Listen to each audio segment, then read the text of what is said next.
Hat trick নেই, তবে 3বার জোড়া গোলের ম্যাজিক আছে, আর তাতেই বিশ্বকাপে গোল্ডেন বুটের লড়াইয়ে যোগ হলো এক নতুন রোমাঞ্চ। অবিশ্বাস্য গতিতে বিশ্বকাপের সব রেকর্ড যেন নিজের করে নিচ্ছেন ফ্রান্সের 10 নম্বর জার্সিধারী কিলিয়ান এমবাপ্পে। ব্যক্তিগত অর্জনের চেয়ে যার মূল লক্ষ্য আগামী 19 জুলাই নিউ ইয়র্কের আকাশে অধরা বিশ্বকাপ ট্রফি উঁচিয়ে ধরা। রাউন্ড অফ 32 ম্যাচে রিয়াল মাদ্রিদের এই তারকা সুইডিশদের বিপক্ষে জোড়া গোল করেন। লিওনেল মেসির সমান 6 গোল নিয়ে গোল্ডেন বুটের তালিকায় যৌথভাবে শীর্ষে আছেন তারা। টুর্নামেন্টে শীর্ষস্থান ধরে রাখতে পারলে বিশ্বকাপ ইতিহাসে টানা 2 আসরে গোল্ডেন বুট জেতা প্রথম খেলোয়াড় হবেন এমবাপ্পে। 2022 কাতার বিশ্বকাপেও 8 গোল করে এই পুরস্কার জিতেছিলেন ফরাসি অধিনায়ক।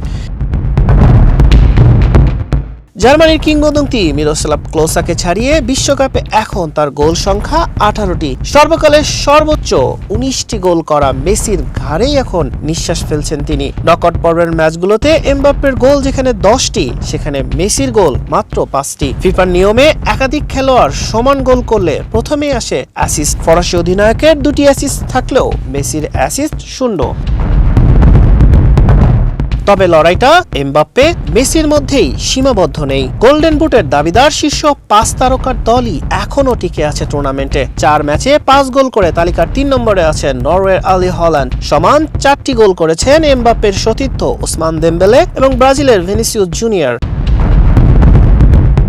আগামী 4 জুলাই ট্রাইবেকারে জার্মানিকে স্তব্ধ করে দিয়ে শেষ 16 নিশ্চিত করা ল্যাটিন আমেরিকার দল প্যারাগুয়ের মুখোমুখি হবে এমবাপ্পের ফ্রান্স। হাসান শাহরিয়ার, মানব কণ্ঠ।